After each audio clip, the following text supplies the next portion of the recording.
Hola a todos. Es hora de que hable de la oposición venezolana. Un video que yo sé que muchos me van a querer quemar vivo, pero creo que hay que hablar de ello, ya que es notorio que han fracasado en sus estrategias para derrocar a Maduro. Y ojo, yo siempre he estado en contra del gobierno de Maduro y de Chávez. Creo que son populistas, pero eso no me impide criticar a la oposición, porque la autocrítica y recibir críticas es necesario para mejorar y para no creerse intocables, divinos. Y eso es un error que muchos han cometido. Por lo tanto, este día voy a hablar sobre la oposición venezolana en los puntos que yo creo que han fracasado más. Por cierto, debo de aclarar como siempre, es una opinión, aunque informada, sigue siendo mi opinión. Así que no te ofendas si sientes que estoy echándole basura a la oposición y engrandeciendo a Maduro, porque no es mi intención. Mi intención es de señalar los puntos que yo creo que son débiles para la oposición. Que, por cierto, es necesario porque ya Maduro se juramentó, sigue siendo presidente ilegítimo, pero sigue gobernando. Así que hay que ser críticos, señores. Así que comencemos con este video.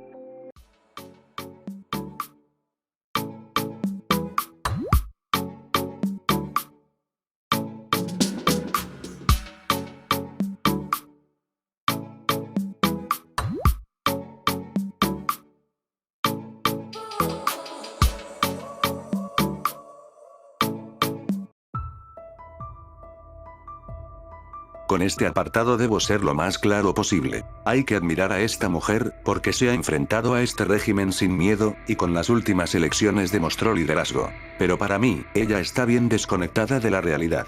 Ella ha sido la primera en tachar a este régimen de ser una terrible dictadura, pero al parecer es quien quiere que los matones de Miraflores actúen como demócratas. En el canal de Solo Fonseca, se le realizó una entrevista, donde me dio la impresión que ella no tiene planes concretos o ideas claras sobre cómo sacar a Maduro. Ojo, es obvio que ella no es una diosa, y que las dictaduras no son derrocadas por una sola persona, sino vean a Cuba, que llevan más de 60 años ahí.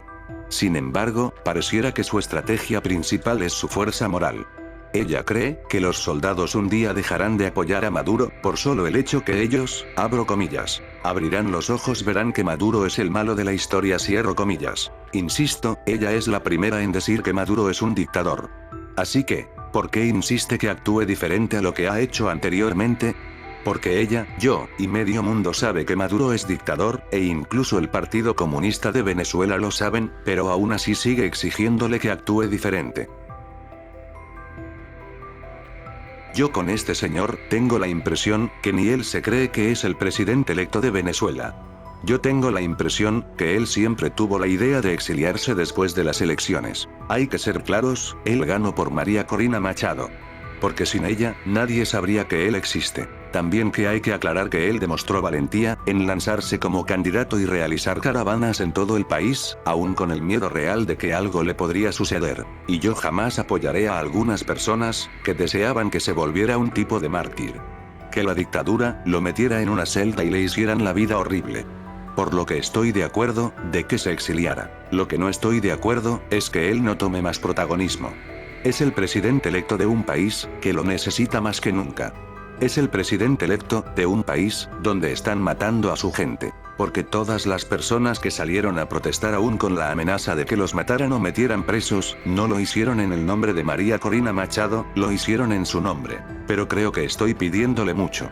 Ya que si con Guaidó que, si tuvo más apoyo, y se pensó realmente que habría cambio de régimen, él no logró nada. Muchos menos él, que al parecer no puede hacer mucho realmente. Aquí quería meter a toda la comunidad internacional, aunque todo el mundo cuando habla de Venezuela, solo menciona a Estados Unidos. No sé cuántas veces he escuchado o leído comentarios que esperan que los Estados Unidos, a pura película de Hollywood, lleguen con tanques, metralletas y miles de soldados a Caracas. Un ejemplo es el periodista Jaime Bailey, que en cada oportunidad pide la intervención militar de los Estados Unidos, y que lleven a Maduro y a todos sus esbirros a la cárcel o al cementerio. La verdad, que es una idea que suena bien, claro que, si solo ves películas de guerra, donde Estados Unidos siempre ganan y son los buenos. Sería una buena idea. Primera regla de cualquier guerra: nunca subestimen al enemigo. Ya que en serio, lo hacen ver, como que las Fuerzas Armadas de Venezuela, se van a quedar con los brazos cruzados, o que tienen pistolas de agua. Ellos son débiles ante el ejército de los Estados Unidos, pero no significa que la victoria está asegurada, sino vean como la operación especial de Putin en Ucrania, que sería de una semana, lleva más de 2 años. Y esto puede que dure una semana o años. Es obvio que ellos se van a defender. Y lo que es más obvio es que muchos civiles morirán. Es terrible leer comentarios de venezolanos como de extranjeros, que ven ese pequeño detallito, abro comillas. Sacrificios aceptables, cierro comillas. O sea, ven a los venezolanos como peones, de un gran tablero de ajedrez. No están interesados en el pueblo de Venezuela, solo les cae mal Maduro. Pero les cuento algo. No es sacrificio si no les permiten hablar y decidir sobre sus vidas. Porque tendríamos que realizar una encuesta, para saber si todos están dispuestos, abro comillas, a sacrificarse, cierro comillas. Es por eso, que yo no puedo apoyar una intervención militar, porque es fácil pedirlo, cuando yo jamás voy a arriesgar mi vida. Retomando el tema de los Estados Unidos. Muchos esperan que ellos sean sus salvadores. Pero les digo, que no lo serán. Muchos se quejaron que el gobierno de Biden apoyara los acuerdos de Barbados, por lo que levantó las sanciones. Y Bailey calificó de ingenuo o tonto por creer que el dictador dejaría que se hicieran elecciones libres. Pero era obvio que ellos no iban a permitir elecciones libres. Y era obvio que en la Casa Blanca lo sabían. Pero lo que nadie piensa, es que las petroleras hacen presión para que se levanten las sanciones a Venezuela. El problema del gobierno de Estados Unidos, es que han condenado abiertamente a Maduro. No es como Arabia Saudita, que pueden fingir que no se violan derechos humanos. Necesitan levantar las sanciones, pero que no sea mal vista por el público estadounidense. He ahí un problema, que muchos olvidan. Que todos los presidentes de ese país, su interés primordial son sus electores, no los venezolanos. ¿En serio crees que los votantes que no son latinos apoyarían la intervención a un país, que ni lo saben ubicar en el mapa? Porque he leído comentarios de que si Trump invade Venezuela y saca a Maduro, ganará el voto latino. Y probablemente sea cierto, pero también pueda que pierda el voto blanco o asiático. Nada es seguro. Por cierto, ¿en serio aún hay personas que creen que realmente a Trump le importa el pueblo venezolano?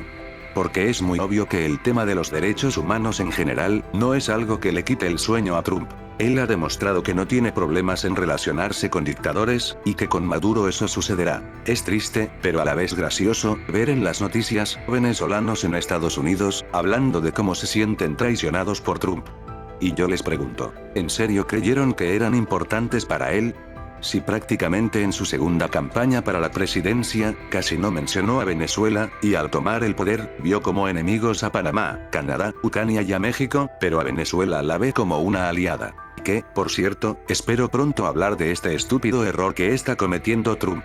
Queridos amigos venezolanos, quiero decirles, ni demócratas ni republicanos van a ir a una guerra, que no sería ni popular ni se conseguiría un buen botín. Así que lastimosamente están solos, y es algo que los líderes de la oposición al menos debería ya saber.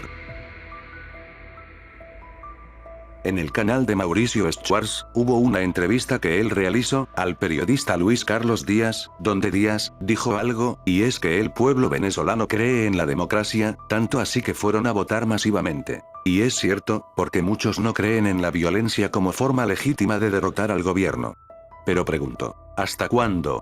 Uno de los temores que existe en la comunidad internacional es que en Venezuela se desate una guerra civil, y yo creo que, hasta el momento, eso no puede suceder. Sin embargo, poco a poco se están acabando las opciones pacíficas. Por ejemplo, Edmundo González hizo propaganda de que el 10 de enero tomaría la posesión al cargo, y emocionó a muchos, pero terminó siendo una terrible desilusión. Y eso es algo que los de la oposición no piensan. Solo pasar desilusionando al pueblo va a terminar haciendo que nadie termine creyendo. Y de aquí puede surgir el nuevo líder, que su única opción que ofrezca sea una guerra civil. Yo en serio espero que jamás suceda eso. He aquí un problema que veo en algunos actores internacionales, cuyo interés con Venezuela solo son rédito político. Ejemplo claro, que es Álvaro Uribe, que no duda en pedir una intervención militar, sin embargo, jamás ha pedido al ejército colombiano en pelear por el pueblo venezolano. Y ojo, que quizás Álvaro Uribe, sí tenga buenos deseos para los venezolanos, sin embargo, él jamás se va a arriesgar su vida por Venezuela. Y es algo que deben pensar la oposición venezolana. Deben pensar cómo mantener la llama de la libertad, conseguida por medios pacíficos. Deben pensar cómo motivar a la población venezolana, sin terminar desilusionándolos. Porque deben entender esto. La motivación es muy importante, pero hasta ahora, han logrado mantener una parte, pero no sé hasta cuándo lo podrán hacerlo. Es hora de poner los pies en la tierra.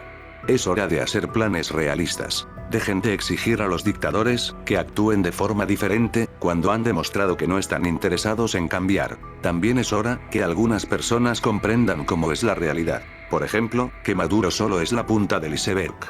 Porque la fantasía de que el ejército de los Estados Unidos invadan a Venezuela y se llevan a Maduro y todo se vuelve un paraíso, pues solo es eso fantasía. Pero no es así. Porque pregunto, ¿quién nos garantiza que, al irse Maduro, la cúpula chavista o el ejército ponga a otro peor? Y no solo eso, se les olvida que para que una dictadura exista deben existir otros actores. Un ejemplo es los carteles que trabajan con el gobierno o los grupos paramilitares, que existen para ser los perros de ataque del gobierno de Maduro. ¿Qué harán con ellos? ¿También les van a hablar de democracia? Porque ellos obviamente, no se van a entregar a la policía. Y es por eso, que es ingenuo pensar, que Estados Unidos daría amnistía a medio mundo. Se necesitan planes concretos, porque si no se sabe qué hacer con los grupos criminales, o con los que cometieron delitos durante la dictadura, pueden que se dé una guerra civil. Y hablando de planes, quiero volver a la entrevista que, en el canal de Solo Fonseca, se le realizó a María Corina Machado. Yo me desilusioné. Porque Fonseca, varias veces le pregunto, cuáles eran los planes, y ella no supo cómo responder. Y me dio la impresión, que su único plan eran las dichosas actas. Y eso significaría, una desconexión total de la realidad. Esperemos que la oposición comience a pensar, que la realidad siempre se impone. Y por favor, dejen de fantasear que Estados Unidos, va a hacer algo realmente importante para Venezuela. Vuelvo a repetir, derrocar a Maduro, jamás será fácil. Y que todos los que están en Venezuela y salen a protestar o a criticar al régimen, son valientes. Y eso es de admirar. Pero es hora de hablar de estrategias reales.